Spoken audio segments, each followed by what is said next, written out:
Very good morning to all of you. कैसे हैं बच्चे? आई होप आप लोग बहुत अच्छे होंगे और आप लोगों का पढ़ाई बढ़िया चल रहा होगा।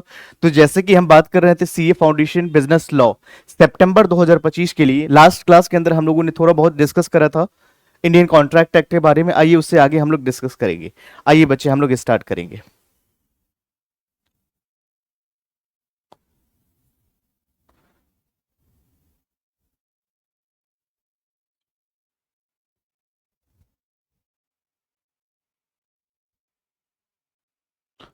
आइए,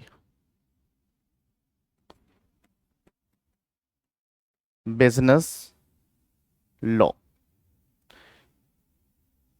सितंबर 2025, सितंबर 2025 एग्जाम के लिए लास्ट क्लास के अंदर हम लोगों ने डिस्कस करा था बिजनेस लॉ के कुछ इंडियन कॉन्ट्रैक्ट एक्ट का टॉपिक के बारे में, जहां पर सबसे पहले हम लोगों ने समझा था कॉन्ट्रैक्ट का मतलब क्या होता है। What do you mean by the term contract? Sir contract का मतलब क्या होता है? मैंने बताया था कि कॉन्ट्रैक्ट होने के लिए बच्चे दो चीजों को होना जरूरी होता है। एक होना चाहिए एग्रीमेंट। सबसे पहले क्या होना चाहिए? एक एग्रीमेंट का होना जरूरी है। और उसके बाद सेकेंड होना चाहिए enforceable by law. Enforceable by law. सबसे पहले मैंने बताया एग्रीमेंट का मतलब क्या होता है, फिर मैंने बताया बच्चे एनफोर्सेबल बाय लॉ का मतलब क्या होता है। इसके बारे में मैंने डिस्कस करा था। एग्रीमेंट के बारे में हम लोग समझेंगे और उसके बाद एनफोर्सेबल बाय लॉ का मतलब क्या होता है। तो सबसे पहले अगर बात करें बच्चे कॉन्ट्रैक्ट, कॉन्ट्रैक्ट को समझने से पहले आपको कॉन्ट्रैक्ट का मतलब होता है N agreement which is enforceable by law is called contract. Section 2H में डिफाइन करा गया, सेक्शन की जरूरत नहीं है बच्चे। आप यहां पर एग्रीमेंट की अगर बात करें बच्चे, दो तरह के एग्रीमेंट होता है। एक होता है सोशल एग्रीमेंट। सोशल बच्चे, सोशल को डोमेस्टिक एग्रीमेंट बोलते हैं, इस बात का ध्यान रखेंगे। डोमेस्टिक्स। और एक होता है बच्चे कमर्शियल एग्रीमेंट। एक होता है कमर्शियल, कमर्शियल अग्रीमेंट। एक होता सोशल अग्रीमेंट और एक होता कमर्शियल अग्रीमेंट, इस बात का ध्यान रखोगे। आइए, तो सबसे पहले हमने बात करा सोशल अग्रीमेंट का मतलब क्या होता है। अग्रीमेंट दो तरह के होता है, एक सोशल एग्रीमेंट, सोशल एग्रीमेंट को हम डोमेस्टिक एग्रीमेंट कहते हैं, और एक होता कमर्शियल अग्रीमेंट। कमर्शियल अग्रीमेंट को हम दूसरे शब्दों में कह सकते हैं business agreement. Business agreement.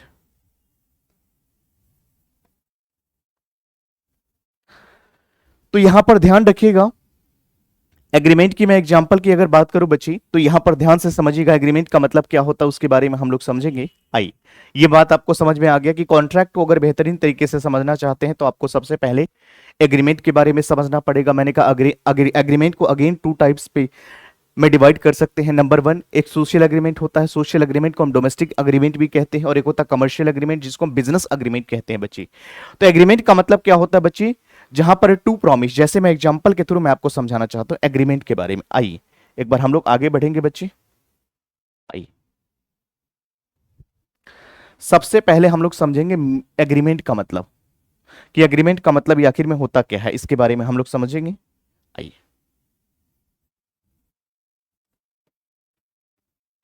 Agreement का मतलब क्या होता है आखिर, इसके बारे में हम लोग सबसे पहले समझते हैं।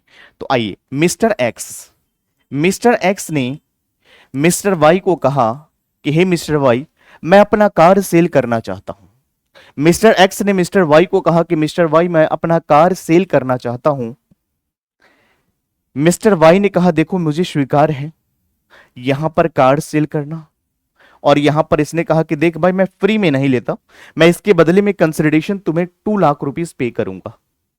यानी मैं कह सकता हूं कि यहां पर मिस्टर एक्स ने, यहां पर समझिएगा पहले, first promise, mister X to mister Y, क्या है बच्ची? एक कार का है।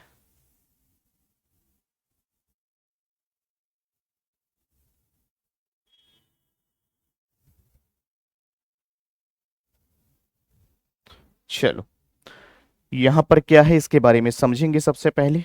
आइए बच्चे, तो मैंने कहा कि फर्स्ट प्रॉमिस जो है बच्चे, फर्स्ट प्रॉमिस जो है mister X to mister Y a car, a car.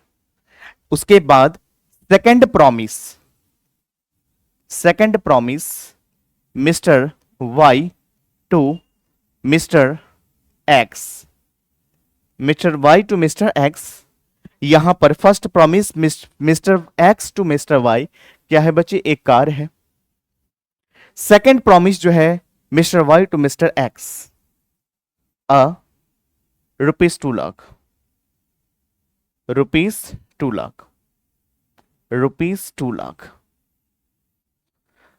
अब यहां पर ध्यान से समझिएगा बच्चे, मैं एग्रीमेंट को समझाने जा रहा हूं। एग्रीमेंट का मतलब क्या होता है। मैंने कहा कि फर्स्ट मिस्टर एक्स ने मिस्टर वाई को कहा कि हे मिस्टर वाई, मैं अपना कार तुम्हें बेचना चाहता हूं। मिस्टर वाई ने कहा कि देख, मैं फ्री में नहीं लेता, मैं इसके बदले में तुम्हें 2 लाख रुपया पे करूंगा। तो यहां पर फर्स्ट प्रॉमिस मैंने कहा कि mister X to mister Y, एक कार की बात करी जा रही है बच्चे। सेकेंड प्रॉमिस की अगर हम बात करें, यहां पर mister Y to mister X, यहां पर क्या है बच्चे, 2 लाख रुपीस। अब हम लोग सिचुएशन की बात करते हैं। जैसे मान लीजिए, ध्यान से समझिएगा, तो यहां पर क्या है बच्चे, 2 प्रॉमिस है। 2 प्रॉमिस कहा गया, every promise and every set of promise forming consideration for each other is called agreement. बच्चे, जब हम यहां पर बात करते हैं कंसिडरेशन का, तो कंसिडरेशन के बारे में हम आपको समझाएंगे। इसके लिए सेपरेट चैप्टर है, मैं बताऊंगा कि समथिंग इन रिटर्न क्या होता है। इसके लिए सेपरेट चैप्टर में डिस्कस करेंगे। यहां पर हम बात करें बच्चे, 2 प्रॉमिस है जो एक दूसरे के बदले में है। Consideration to each other is called agreement. क्या एग्रीमेंट का कॉन्सेप्ट आपको समझ में आ गया? बोलो यस और नो। क्लियर है पॉइंट्स? एग्रीमेंट के बारे में आपको समझ में आ गया बच्चे? यस और नो। चलिए, उसके बाद हम लोग बात करते हैं बच्चे, अब इसी कॉन्सेप्ट के थ्रू मैं आपको एनफोर्सेबल बाय लॉ, तो आइए हम लोग आगे बढ़ेंगे और इसको समझते हैं एक बार। चलिए, अब हम लोग समझते हैं एनफोर्सेबल बाय लॉ का मतलब क्या होता है। एनफोर्सेबल बाय लॉ क्या मतलब होता है बच्चे? एनफोर्सेबल बाय लॉ का मतलब, आइए इसके बारे में हम लोग समझेंगे। What do you mean by the term enforceability, enforceable by law? आइए हम लोग इसके बारे में समझेंगे बच्चे। आइए इसके बारे में हम लोग समझेंगे। तो सबसे पहले हम इसके बारे में देखते हैं। आइए, तो यहां पर हम लोग बात करेंगे एनफोर्सेबल बाय लॉ का मतलब क्या होता है। Intention to create legal relationship.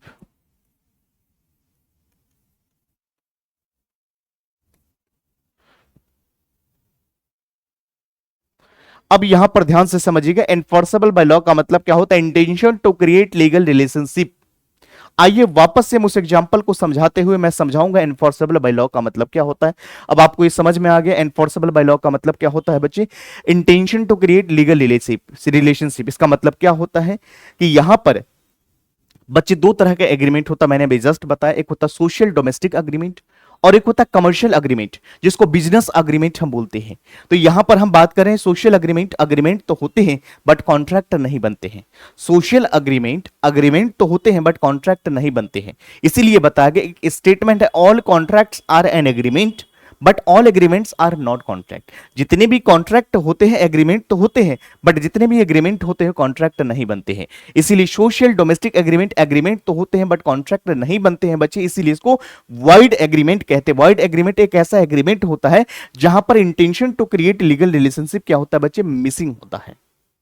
हम उसको क्या बोलते हैं, सोशल एग्रीमेंट्स। एग्जाम्पल के तौर पर हम बात करते हैं बच्चे, यहां पर जैसे husband and wife, father and son, father and daughter, इनके बीच में जो रिलेशन होता है बच्चे, खून का रिश्ता होता है, ब्लड का रिलेशन होता है। यहां पर लव एंड अफेक्शंस होती है। तो यहां पर सोशल एग्रीमेंट है, अग्रीमेंट तो है बट कॉन्ट्रैक्ट नहीं है।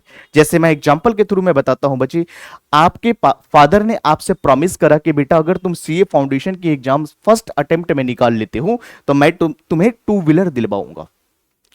जैसे ही एग्जाम आया और एग्जाम आपने दिया और सौभाग्य से आपका रिजल्ट भी पॉजिटिव आ गया, यानी आपके फादर ने जो कहा था कि फर्स्ट अटेम्प्ट में तुम निकालोगे, तो आपने निकाला भी और रिजल्ट भी आया और आप पास हो गए। और उसके बाद फादर ने देने से डिनाई कर दिया, मना कर दिया कि आप कोर्ट में जाएंगे कहने के लिए कि जज साहब मेरे साथ अन्याय हुआ है, अनजस्टिस हुआ है, मेरे फादर ने प्रॉमिस तो करा बट फुलफिल नहीं करा। नहीं बच्चे, ये क्या है, एग्रीमेंट तो है बट कॉन्ट्रैक्ट नहीं है। यानी यहां पर सोशल एग्रीमेंट है, intention to create legal relationship missing है। आप ये नहीं कह सकते कि जज साहब मेरे फादर ने मेरा प्रॉमिस, मेरे साथ जो प्रॉमिस करा उसको फुलफिल नहीं करा, नहीं कह सकते। Intention to create legal relationship missing है। जैसे आप अपने फ्रेंड्स के साथ कॉन्ट्रैक्ट करते हैं, एग्रीमेंट करते हैं, प्रॉमिस करते हैं, आपने प्रॉमिस करा कि शाम को तुम डिनर पे आना मेरे साथ खाना खाने के लिए, और अगर मान लीजिए नहीं आते हैं तो आप क्या कहेंगे कि तुमने कह करके नहीं आया, मैं कोर्ट में जाकर के किस करूंगा? नहीं। क्यों? क्योंकि एग्रीमेंट तो है बट कॉन्ट्रैक्ट नहीं है। क्या सोशल एग्रीमेंट, डोमेस्टिक एग्रीमेंट के बारे में समझ में आ गया बच्चे? क्लियर है? पॉइंट्स समझ में आ गया? तो social agreement, domestic agreement, agreement तो होते हैं बट कॉन्ट्रैक्ट का पार्ट नहीं बन सकता है। क्यों? क्योंकि सोशल एग्रीमेंट है। सोशल एग्रीमेंट कहता है एग्रीमेंट तो होता है बट कॉन्ट्रैक्ट नहीं बन सकता है। क्यों? क्योंकि intention to create legal relationship यहां पर मिसिंग होता है। बट जब भी इन्फोर्सेबल बाय लॉ की अगर बात करते हैं बच्चे, कॉमर्शियल एग्रीमेंट होते हैं, जहां पर बिजनेस नेचर के एग्रीमेंट होते हैं बच्चे, यहां पर intention to create legal relationship पहले से एजम्पशन लिया जाता है कि अगर जब कॉमर्शियल नेचर के एग्रीमेंट है तो यहां पर क्या intention to create legal relationship present होता है। Intention to create legal relationship का मतलब होता है, क्या होता है बच्चे? Should file in court of law. आइए, suit file in the court of law. तो यहां पर आप वापस से मैं उस एग्जांपल को समझाऊंगा बच्चे, आइएगा एक बार देखेंगे हम लोग। आइए, मैंने अभी जस्ट आपसे बताया था, मैंने समझाया था कि बच्चे यहां पर क्या है, मिस्टर एक्स ने मिस्टर वाई से कहा, प्रॉमिस करा कि हे मिस्टर वाई, मैं अपना कार तुम्हें सेल करना चाहता हूं। मिस्टर वाई ने कहा देख मैं फ्री में तो नहीं लेता भाई, इसके बदले में तुम्हें 2 लाख रुपीस पे करूंगा। मैं कह सकता हूं दोनों प्रॉमिस एक दूसरे के बदले में है, एग्रीमेंट कहलाता है ये। बट यहां पर ध्यान रखिएगा, फर्स्ट प्रॉमिस जो है बच्चे, इसने क्या करा बच्चे, first promise mister X to mister Y क्या करा, डिलीवर्ड, डिलीवर्ड। और यहां पर क्या हुआ, second promise mister Y to mister X क्या हो गया बच्चे, यहां पर फेल्ड या डिफॉल्ट। अब मुझे यह बताइए, फर्स्ट प्रॉमिस जो है यहां पर मिस्टर एक्स ने मिस्टर वाई को क्या करा, कार की डिलीवरी कर दिया है, बट मिस्टर वाई ने अभी तक पेमेंट नहीं करा है, तो मिस्टर एक्स उसके अगेंस्ट क्या करेगा, केस करेगा for recovery of amount. But second case में क्या होगा, ये बात समझ में आ गया?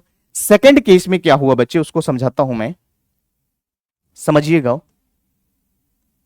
यहां पर क्या हुआ बच्चे, डिफॉल्ट हो गया, यानी मिस्टर एक्स ने मिस्टर वाई को कार की डिलीवरी नहीं करा, बट इसने क्या करा बच्चे, पेमेंट तो कर दिया। अब यहां पर देख लो, यहां पर मिस्टर वाई क्या करेगा, मिस्टर एक्स के अगेंस्ट क्या करेगा, सूट फाइल करेगा, केस में कोर्ट में केस करेगा इसलिए क्योंकि उसने पेमेंट करा है बट उसको कार की डिलीवरी अभी तक ओनरशिप नहीं मिली है। This is called enforceable by law. I hope आपको ये समझ में आ गया होगा। क्लियर है? पॉइंट्स समझ में आ गया? तो चलिए हम लोग कुछ essential elements of a valid contract जो सेक्शन 10 के अंदर मेंशन है, हम उसके बारे में डिस्कस करते हैं।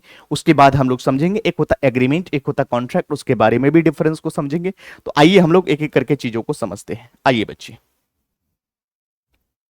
चलिए हम लोग यहां पर बात करते हैं, 2 चीज हैं, एक है एग्रीमेंट, एक क्या है बच्चे, एग्रीमेंट। एक क्या है, एग्रीमेंट। एक है एग्रीमेंट और एक है contract.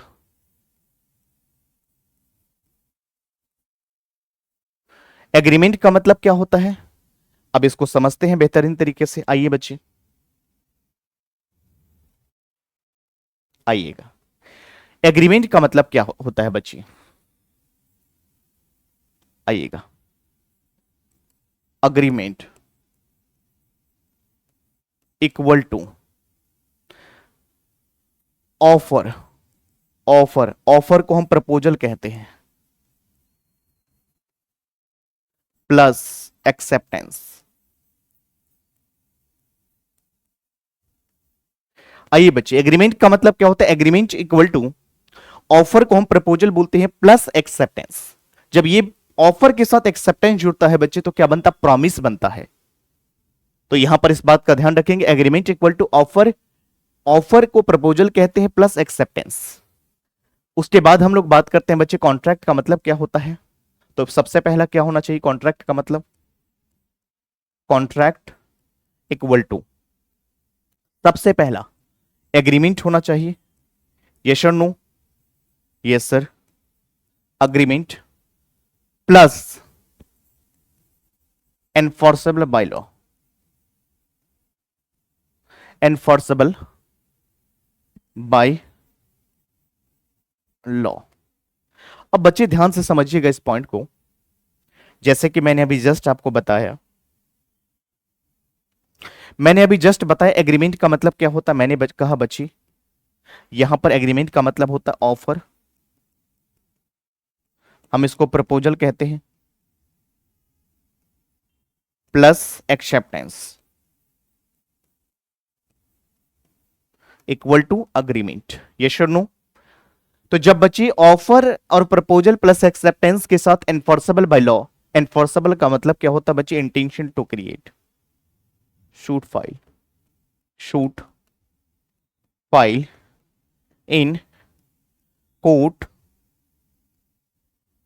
Shoot file in court,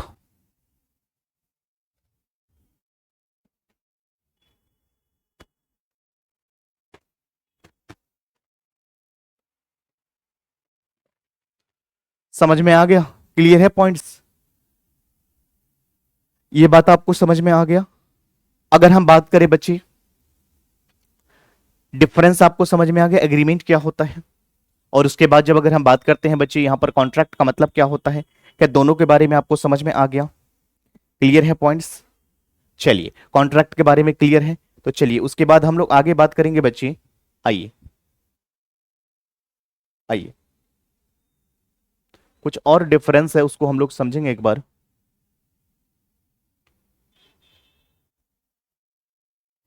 आइए बच्चे हम लोग यहां पर बात करने वाले हैं, क्या ये डिफरेंस आपको समझ में आ गया। चलिए उसके बाद हम लोग बात करते हैं एग्रीमेंट का मतलब क्या होता है, इसके मीनिंग के बारे में हम लोग बात करते हैं। आइए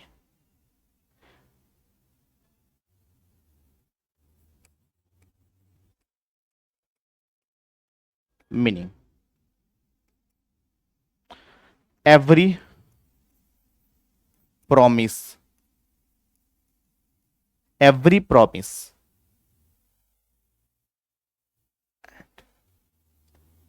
and every set of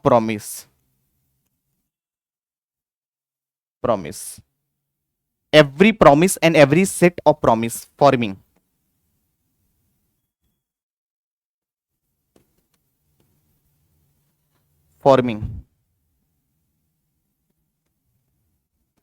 consideration for each others is called agreement।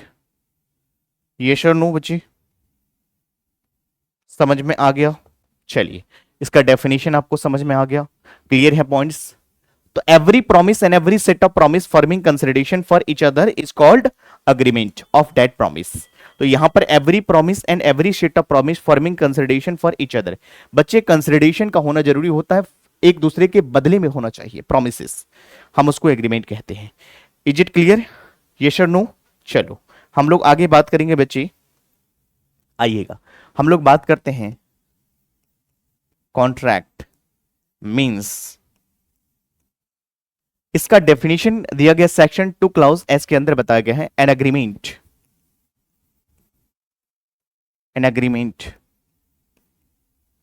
Which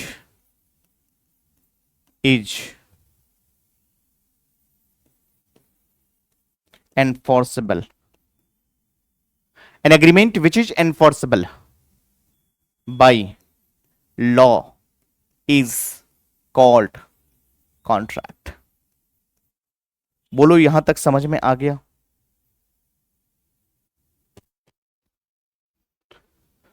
clear है पॉइंट्स। एग्रीमेंट के अंदर एक बात कहता है, all contracts are an agreement but all agreements are not contract.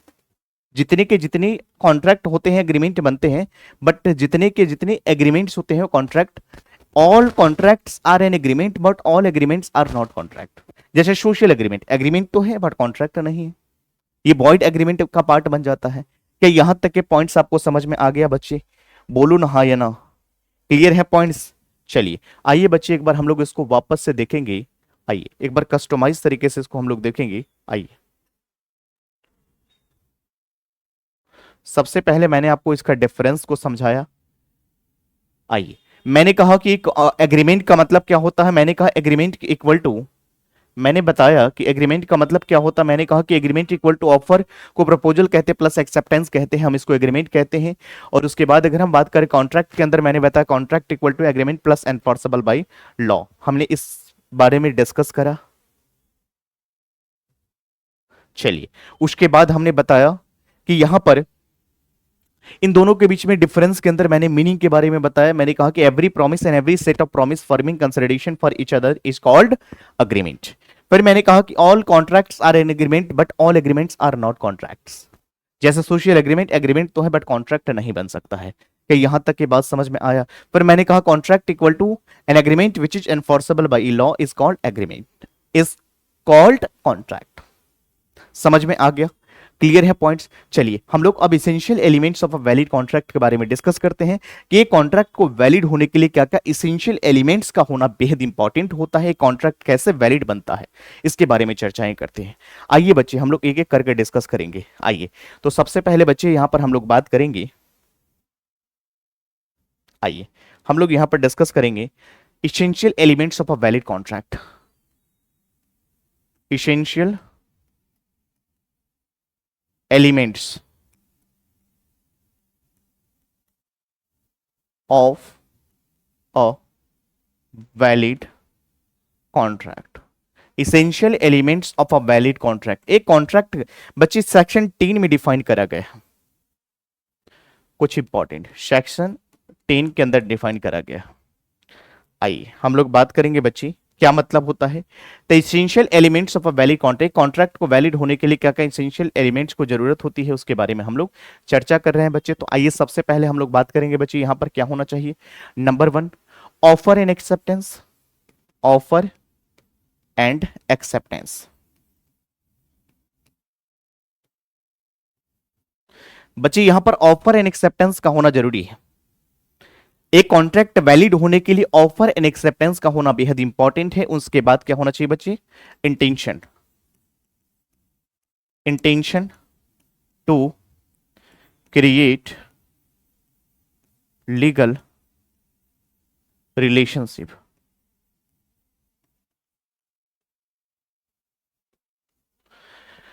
आइए intention to create legal relationship का होना जरूरी है। उसके बाद क्या होना चाहिए बच्चे? कंसिडरेशन का होना जरूरी है।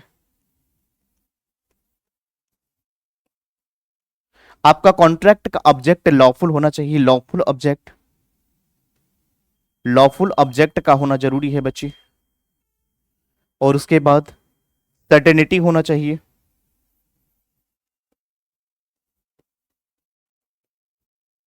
उसके बाद क्या होना चाहिए? फ्री कंसेंट होना चाहिए। आपका कंसेंट क्या होना चाहिए बच्चे? फ्री होना चाहिए।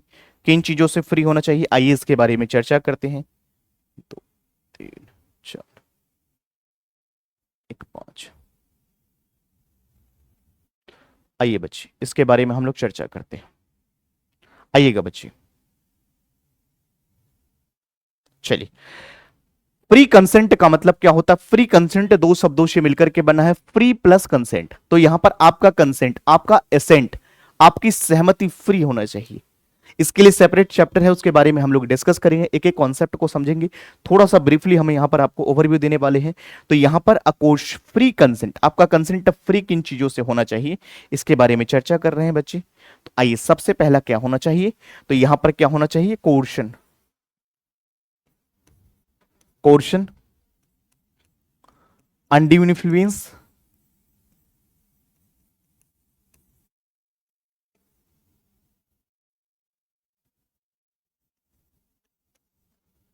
Fraud,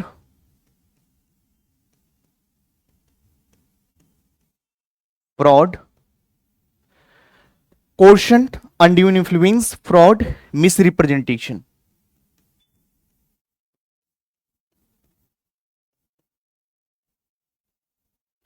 and mistake.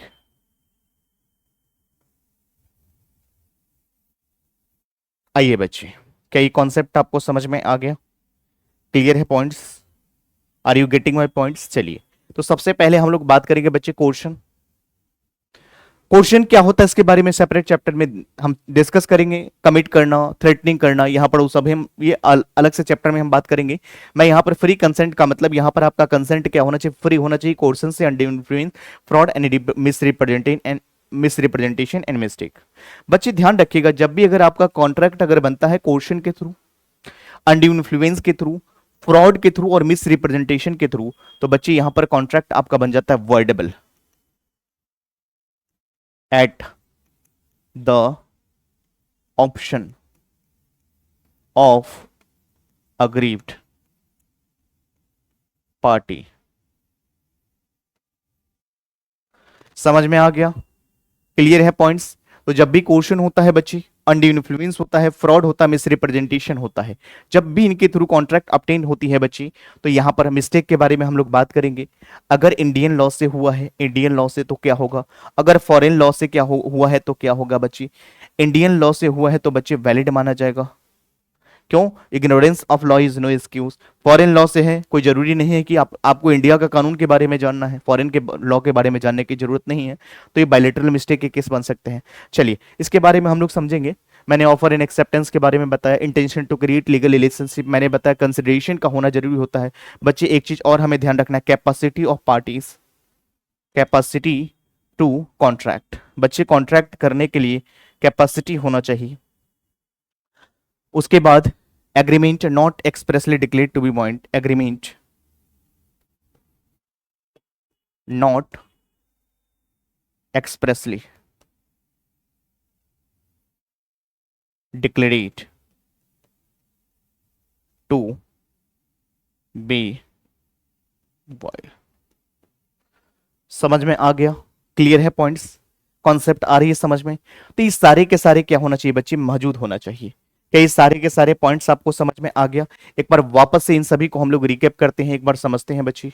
आइए आइए एक बार हम लोग इसको समझेंगे। आइए, तो सबसे पहले हम लोग यहां पर बच्चे देखने वाले हैं ऑफर एंड एक्सेप्टेंस। बच्चे यहां पर ऑफर एंड एक्सेप्टेंस के अंदर जो ऑफर देता है, जो ऑफर देता है हम उसको कहते हैं ऑफरर,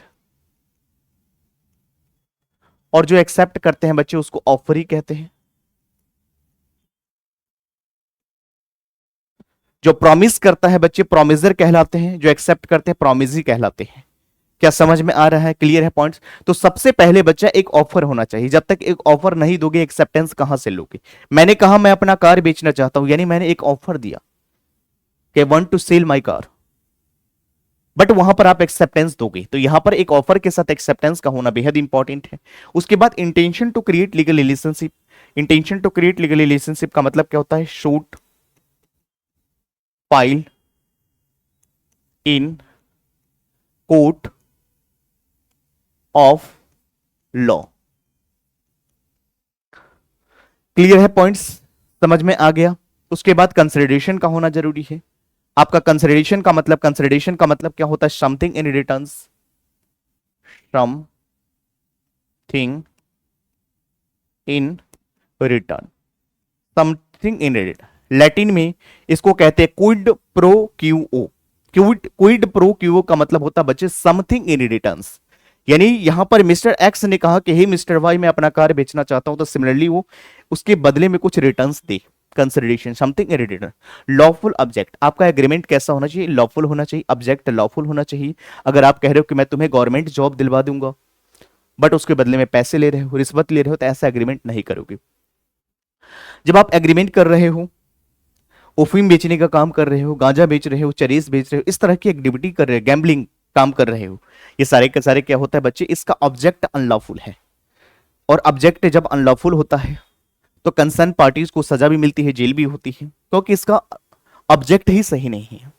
सर्टेनिटी का मतलब क्या होता है? एक डीलर है जो बहुत सारे प्रोडक्ट में डील करते हैं, बहुत सारे गुड्स में डील करते हैं, ऑयल में डील करते हैं, और आपने कहा कि एक लीटर ऑयल भेज दियो।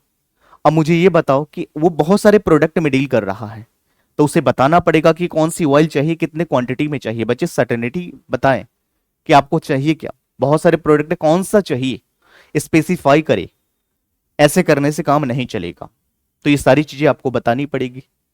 प्री कंसेंट के अंदर मैंने बताया, प्री कंसेंट का मतलब क्या होता है, coercion, undue influence, fraud, misrepresentation and mistake के थ्रू कॉन्ट्रैक्ट obtained नहीं होना चाहिए। उसके बाद मैंने कहा कैपेसिटी ऑफ कॉन्ट्रैक्ट का मतलब क्या होता है बच्चे, कौन से ऐसे पार्टीज हैं जिनका कॉन्ट्रेक्चुअल कैपेसिटी होता है, जिसके अंदर मैंने कहा एक मेजर पर्सन जो होते हैं, एक साउंड माइंड पर्सन होते हैं। मेजर पर्सन का मतलब जिनका एज 18 साल से ऊपर हो, मेजर पर्सन कहलाता है। लॉ कहता है इसके द्वारा ली गई डिसीजन वैलिड मानने होगा, वैलिड माना जाएगा। मेजर होना चाहिए, साउंड माइंड के होना चाहिए, person not disqualified by law होना चाहिए, जिसको लॉ ने डिस्क्वालिफाइड नहीं घोषित किया हो। ये सारे के सारे पर्सन कॉन्ट्रेक्चुअल कैपेसिटी इनके अंदर होती है और उनके द्वारा ली गई डिसीजन वैलिड माना जाएगा। बट कौन से ऐसे पर्सन है जिनकी कॉन्ट्रेक्चुअल कैपेसिटी नहीं होता है बच्चे, तो माइनर हो गया। माइनर वो पर्सन होता है जिसका एज जो है बिलो 18 ईयर्स होते हैं बच्चे। अनसाउंड माइंड के पर्सन होते हैं, person not disqualified by law होते हैं बच्चे। ये सारे के सारे ऐसे पर्सन होते हैं जिनकी कॉन्ट्रेक्चुअल कैपेसिटी नहीं होता है और कॉन्ट्रैक्ट नहीं कर सकते। क्या इतनी बातें आपको समझ में आ गया, क्लियर है, पॉइंट्स आ रही समझ में।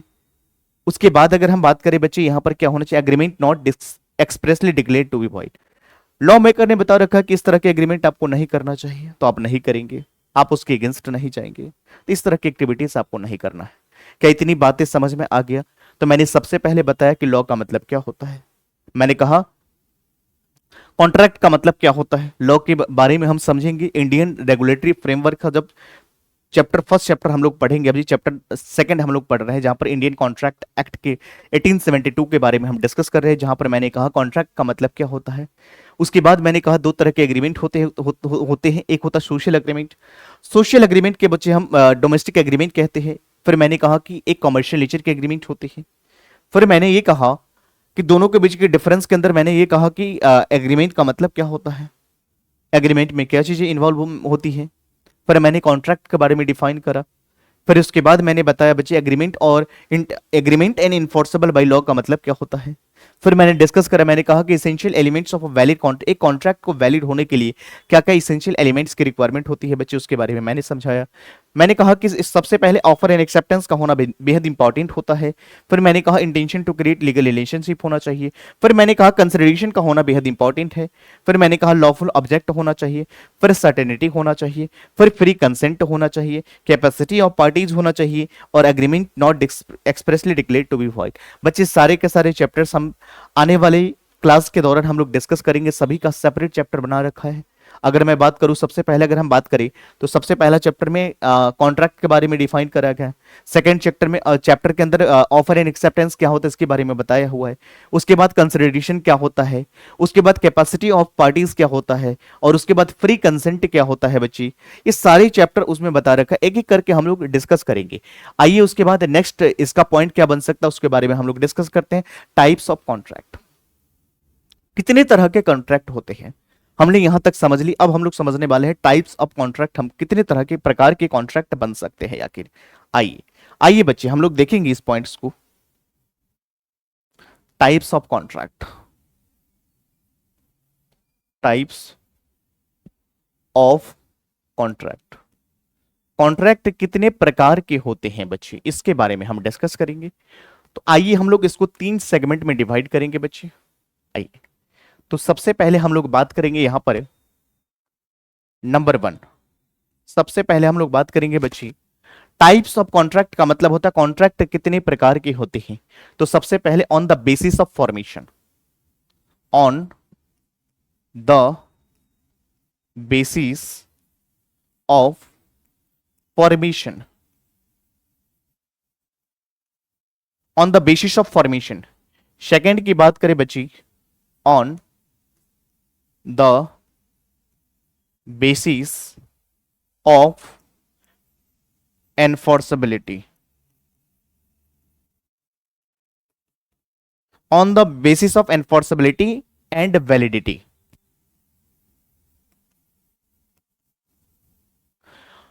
और third one is on the basis of performance.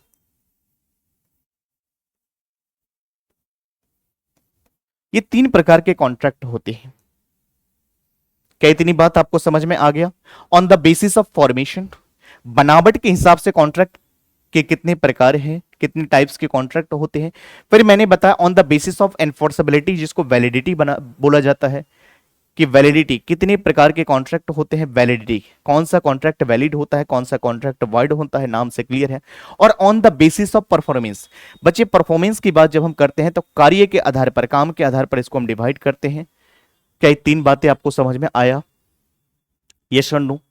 चलिए अब हम लोग यहां पर बात करेंगे बच्चे, आइए, on the basis of formation. तो बच्चे यहां पर कितने प्रकार के कॉन्ट्रैक्ट बनते हैं? एक बनते हैं बच्चे एक्सप्रेस कॉन्ट्रैक्ट, एक्सप्रेस कॉन्ट्रैक्ट, उसके बाद इंप्लाइड कॉन्ट्रैक्ट। चलिए, एक्सप्रेस कॉन्ट्रैक्ट, इंप्लाइड कॉन्ट्रैक्ट, उसके बाद यहां पर हम लोग बात करते हैं बच्चे on the basis of enforceability और वैलिडिटी। वैलिड कॉन्ट्रैक्ट, बच्चे वैलिड कॉन्ट्रैक्ट बोलूं और कॉन्ट्रैक्ट बोलूं, दोनों का मतलब सेम होता है। उसके बाद वॉइड कॉन्ट्रैक्ट,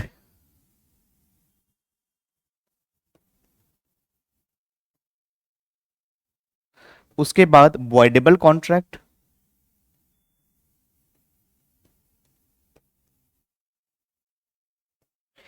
वैलिड कॉन्ट्रैक्ट को कॉन्ट्रैक्ट कहते हैं, void contract, voidable contract, unenforceable contract, और उसके बाद इलीगल एग्रीमेंट।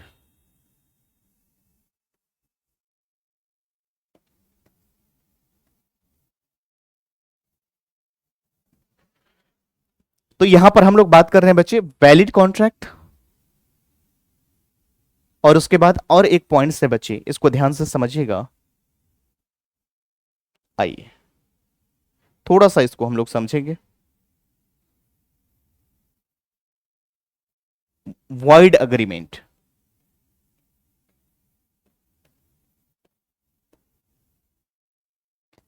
वॉइड एग्रीमेंट, ये सारे पॉइंट्स को हम लोग एक एक करके डिस्कस करेंगे। Express contract, implied contract. आइए बच्चे, on the basis of performance,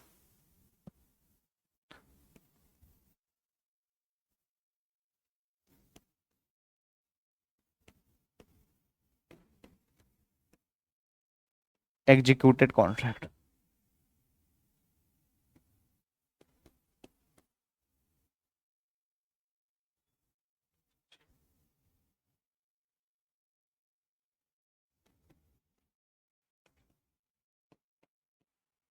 executory contract.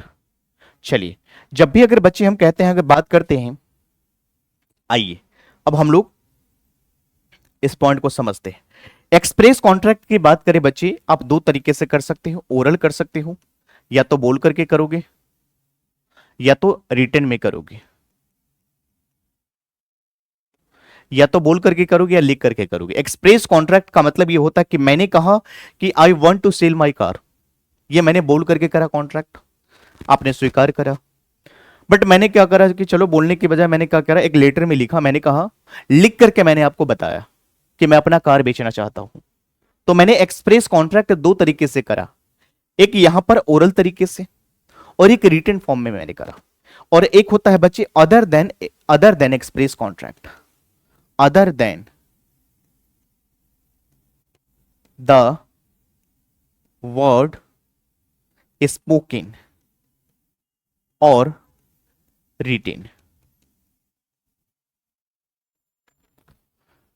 हम इसको क्या कहते हैं बच्चे, इंप्लाइड कॉन्ट्रैक्ट। तो आइए सबसे पहले हम लोग समझेंगे एक्सप्रेस कॉन्ट्रैक्ट का मतलब क्या होता है। एक्सप्रेस कॉन्ट्रैक्ट में क्या होता है, कंसर्न पार्टीज एक्सप्रेस करता है, वो या तो बोल करके करता है या लिख करके करता है, हम उसको कहते हैं एक्सप्रेस कॉन्ट्रैक्ट। इंप्लाइड कॉन्ट्रैक्ट का मतलब होता है बच्चे ना तो बोला जाता है ना तो लिख करके कॉन्ट्रैक्ट किया जाता है। ये इंप्लाइड कॉन्ट्रैक्ट है, आपके बिहेवियर से पता चलता है। मैं एग्जांपल के थ्रू आपको समझाता हूं। आप रेलवे स्टेशन पे थे, जब आप प्लेटफॉर्म पे उतरे, कुल्ली आया और आपका सामान लॉगेज को उठाया और लेकर के चलता रहा, और आपने कुछ नहीं कहा, आपने मना नहीं करा, और जब उसने आपका सामान सही जगह पर ले जाकर सुरक्षित तरीके से पहुंचा दिया, और उसके बाद उसने कहा कि देखो जी मुझे इतने पैसे देने हैं, जब उसने पैसे आपसे मांगा तो आपने देने से मना कर दिया, ये कहते हुए कि मैंने आपको कहा था सामान ले जाने के लिए। ऐसा नहीं कर सकते हैं। It is an implied contract. ना तो आपने कहा, ना तो ओरली बोला, ना तो लिख करके कॉन्ट्रैक्ट किया, बट आपकी हरकतों से एक कॉन्ट्रैक्ट बन चुका है। That is implied contract. You can not deny, आप डिनाई नहीं कर सकते, आपको पेमेंट करना पड़ेगा। आप रेस्टोरेंट में गए और वहां पर खाना आया और आपने कंज्यूम कर लिया, और पेमेंट देते वक्त आपने कहा कि मैंने कहा था देने के लिए, नहीं, आप ऐसा नहीं कर सकते। It is an implied contract. आपने कंज्यूम करा, आपको पे करना पड़ेगा। This is called implied contract. समझ में आ गया? क्लियर है पॉइंट्स? तो इंप्लाइड कॉन्ट्रैक्ट के अंदर बच्चे ना तो बोल करके किया जाता है, ना तो लिख करके कॉन्ट्रैक्ट किया जाता है। यहां पर क्या होता है बच्चे, यहां पर other than the word of spoken और रिटन, यहां पर आपकी बिहेवियर की वजह से कॉन्ट्रैक्ट अराइज होती है। This is called implied contract. समझ में आ गया? चलिए अब हम लोग बात करते हैं बच्चे वैलिड कॉन्ट्रैक्ट का मतलब क्या होता है। तो वैलिड कॉन्ट्रैक्ट एक ऐसा कॉन्ट्रैक्ट होता है, कॉन्ट्रैक्ट बोलो, कॉन्ट्रैक्ट का डेफिनेशन मैंने क्या बताया, N agreement which is enforceable by law is called contract. और मैंने कहा वैलिड कॉन्ट्रैक्ट वो कॉन्ट्रैक्ट होता है जहां पर मैंने जो अभी समझाया सेक्शन 10 के अंदर जो मेंशन है, essential elements of a valid contract अगर प्रेजेंट है बच्चे, this is called valid contract. Valid contract वो कॉन्ट्रैक्ट होता है जहां पर essential elements of a valid contract section 10 में जितनी भी एसेंशियल एलिमेंट्स लिखी हुई है सारे के सारे अगर प्रेजेंट है, मौजूद है, this is called valid contract. I hope आपको ये समझ में आ गया होगा, क्लियर है पॉइंट्स। आइए बच्चे वॉइड कॉन्ट्रैक्ट का मतलब क्या होता है। वॉइड कॉन्ट्रैक्ट एक ऐसा कॉन्ट्रैक्ट होता है जब बनाया जाता है तब तो ये वैलिड होता है, बाद में जाकर के कुछ घटना ऐसा घट जाता है जिसकी वजह से उसको परफॉर्म करना पूरा नहीं, उसको परफॉर्म करना पॉसिबल नहीं रहा, this is called void contract. बच्चे जब बनाया जाता है तो ये वैलिड होता है, बाद में कुछ ऐसा इवेंट, ऐसा सर्कमस्टेंसेस हैपन हो जाता है जिसके वजह से परफॉर्म करना पूरा नहीं होता है। जैसे मैं एग्जांपल के थ्रू बताऊं बच्चे, तो यहां पर मिस्टर एक्स और यहां पर क्या है, मिस रिया, इनके बीच में कॉन्ट्रैक्ट ऑफ मैरिज हुई थी बच्ची। जब कॉन्ट्रैक्ट ऑफ मैरिज की बात हुई तो ऑफर एंड एक्सेप्टेंस यानी कॉन्ट्रैक्ट था, यह वैलिड कॉन्ट्रैक्ट था, बट परफॉर्म करने से पहले ही मान लीजिए मिस्टर एक्स चला गया, यानी मिस्टर एक्स का डेथ हो गया, क्या दूसरा मिस्टर एक्स तो नहीं आ सकता? नहीं आ सकता। तो यहां पर क्या हो गया बच्चे, कॉन्ट्रैक्ट करने से पहले जब ये कॉन्ट्रैक्ट बनाया था तब तो ये वैलिड था, बाद में जाकर ये कुछ घटना ऐसा घट गया जिसकी वजह से इसको पूरा करना पॉसिबल नहीं रहा, this is called void contract. जब आपने किसी से कॉन्ट्रैक्ट करा तब तो ये वैलिड था, बाद में जाकर ये गवर्नमेंट ऑफ इंडिया, आपने किसी से कॉन्ट्रैक्ट करा कि मैं 100 टन ऑफ शुगर सप्लाई करूंगा, गवर्नमेंट ऑफ इंडिया ने बैन लगा दिया, उसके बाद क्या आप वो कर सकते? आपने कॉन्ट्रैक्ट करा कि मैं चाइना से क्या करूंगा, गुड्स ला करके यहां पर सप्लाई करूंगा, आपने कॉन्ट्रैक्ट करा, गवर्नमेंट ऑफ इंडिया ने बैन लगा दिया कि आज के बाद से कोई भी गुड्स चाइना से यहां पर एक्सपोर्ट नहीं किया जाएगा, यहां से क्या किया जाएगा, इंपोर्ट नहीं किया जाएगा। तो आप क्या करेंगे बच्चे, जो आपने कॉन्ट्रैक्ट करा है क्या वो पूरा होगा? नहीं होगा। This is called void contract. Voidable contract का मतलब क्या होता है बच्चे, वॉइडेबल कॉन्ट्रैक्ट एक ऐसा कॉन्ट्रैक्ट होता है जहां पर धमकी दिया जाता है। जैसे मान लीजिए कोर्शन के अंदर मैंने अभी जस्ट बताया था कि coercion, under influence, fraud, miss representation के थ्रू कोई भी अगर कॉन्ट्रैक्ट ऑब्टेन्ड होती है, this is called voidable at the option of aggrieved party. आपने मान लीजिए यहां पर मिस्टर एक्स है, समझिएगा यहां पर मिस्टर एक्स है, इसका क्या है, कार है, ये आपने इसको कहा कि एक काम करो 50,000 रुपए में तुम दे दो, नहीं तो तुम्हें गोली मार दूंगा या तुम्हें किडनैप करा दूंगा। तो इस तरह के एग्रीमेंट कर रहे हो आप, धमकी दे रहे हो, या किसी पार्टीज को कह रहे हो कि आप इस प्रॉपर्टीज पे साइन करो वरना आपके बच्चों को किडनैप करा दूंगा, इस तरह की जहां पर धमकी दी जाती है जहां पर दबाव में रहकर के आप कॉन्ट्रैक्ट करते हैं बच्चे, इसके थ्रू कोई भी एग्रीमेंट होता है, चाहे अंडर इन्फ्लुएंस हो, चाहे फ्रॉड हो, चाहे मिस रिप्रेजेंटेशन हो, इन सभी के थ्रू कोई भी कॉन्ट्रैक्ट अगर बनता है, this is called voidable at the option of agreed parties. उसके बाद अनएनफोर्सेबल कॉन्ट्रैक्ट का मतलब क्या होता है बच्चे, आइए एग्जांपल के साथ समझते हैं। मैंने कहा जब आप प्रॉपर्टी परचेज करते हैं तो क्या करते हैं बच्चे, रजिस्ट्री कराते हैं, लीगल पेपर पर कराते हैं। मैंने कहा कोई दिक्कत नहीं, चलो A4 सीट का पेपर ले आओ, नॉर्मल पेपर पर मैंने साइन करा दिया, उस पर आपने रजिस्ट्री करा लिया, कि आपका वैलिड माना जाएगा? नहीं। तो अनएनफोर्सेबल कॉन्ट्रैक्ट एक ऐसा कॉन्ट्रैक्ट होता है जो टेक्निकल डिफेक्ट की वजह से, कुछ इसमें टेक्निकल डिफेक्ट होते हैं, जैसे मान रजिस्ट्री कराया आपने, नॉर्मल पेपर पे करवा लिया, जबकि लीगल पेपर पे कराना चाहिए था। तो यहां पर ये सारे के सारे कुछ टेक्निकल डिफेक्ट्स होते हैं बच्चे, this is called unenforceable contract. Illegal agreements का मतलब क्या होता है बच्चे, जब आप एग्रीमेंट करते हो गांजा बेचने का, चरेस बेचने का, जब आप एग्रीमेंट करते हो कि रिश्वत लेकर के आप किसी को जॉब दिलवाते हो, आप किसी को पैसे दे रहे हो, ये कह रहे हो कि आपको मैं इतने लाख रुपए दे रहा हूं, आप अपनी पोजीशन, आप गवर्नमेंट का जो जॉब का पोजीशन है उसको आप सरेंडर करो, रिजाइन करो, इस तरह के एग्रीमेंट बच्चे क्या होता है, इलीगल होते हैं। कंसर्न पार्टीज को सजा भी मिलती है और फाइन भी देना पड़ता है। समझ में आ गया? वॉइड एग्रीमेंट मैंने बताया बच्चे, social agreement, social domestic agreement जो होते हैं बच्चे, सोशल डोमेस्टिक एग्रीमेंट जो होते हैं बच्चे, वॉइड एग्रीमेंट बनते हैं। एग्रीमेंट तो होते हैं बट कॉन्ट्रैक्ट नहीं बनते हैं। क्या इतनी बातें आपको समझ में आया? बोलो ना हाँ या ना।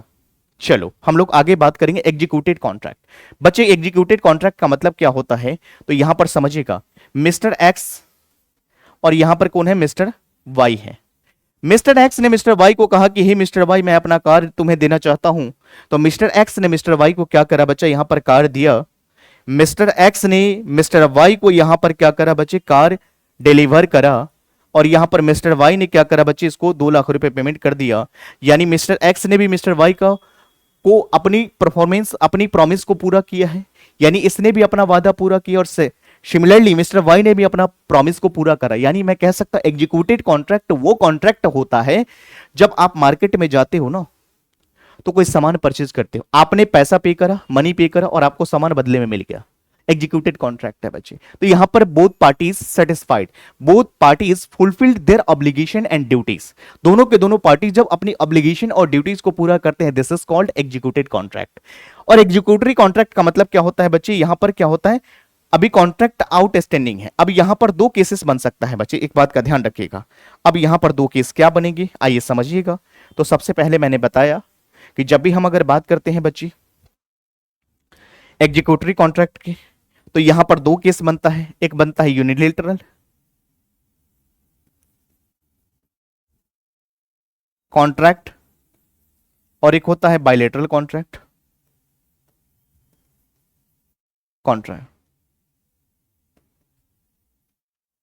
यूनिलेटरल वन साइडेड कॉन्ट्रैक्ट, एक व्यक्ति यहां पर क्या कर रहे होते, परफॉर्म कर रहे होते, दूसरे व्यक्ति यहां पर परफॉर्म नहीं कर रहे होते। यहां पर बायलेटरल का मतलब क्या होता है, दोनों व्यक्ति अभी क्या कर रहे हैं, फ्यूचर में ये लोग क्या करेंगे, अपनी ऑब्लिगेशन को पूरा करेंगे। यहां पर आउटस्टैंडिंग है, यहां पर कॉन्ट्रैक्ट को फुलफिल नहीं किया गया है बच्चे। यहां पर जैसे मान लीजिए मैंने कहा मिस्टर एक्स ने, ना तो मिस्टर एक्स ने अभी तक मिस्टर वाई को कार की डिलीवरी करा है, ना तो मिस्टर वाई ने मिस्टर एक्स को 2 लाख रुपए का पेमेंट करा, अभी दोनों का क्या आउटस्टैंडिंग है, पेंडिंग है। यूनिलेटरल वन साइडेड से पेंडिंग होगा, बायलेटरल का मतलब बोथ साइडेड से पेंडिंग होगा, this is called bilateral contract. I hope आपको समझ में आ गया। इस तरह से बच्चे मैंने टाइप्स ऑफ कॉन्ट्रैक्ट्स के बारे में समझाया। आई होप कि आपको ये चीजें समझ में आ गया होगा। बाकी हम लोग अगली क्लास के अंदर बाकी रिमेनिंग पोर्शंस को डिस्कस करेंगे बच्चे।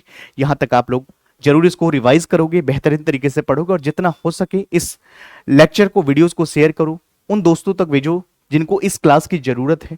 और जिन बच्चों सीए फाउंडेशन का एग्जाम सितंबर 2025 में देना चाहते हैं, उन सभी के लिए इस चैनल पर बिजनेस इकोनॉमिक्स के साथ साथ बिजनेस लॉ की भी क्लासेस मैं प्रोवाइड कराता हूं बच्चे। और अगर आपको क्लास अच्छी लगी तो जरूर अपनी कमेंट सेक्शन में बताएंगे। कोई अगर आपका डाउट्स होता है तो जरूर बताएंगे। बाकी हम लोग मिलते हैं अगले पार्ट में, अगले चैप्टर के साथ, नए उत्साह और उमंग के साथ। Thank you so much, take care.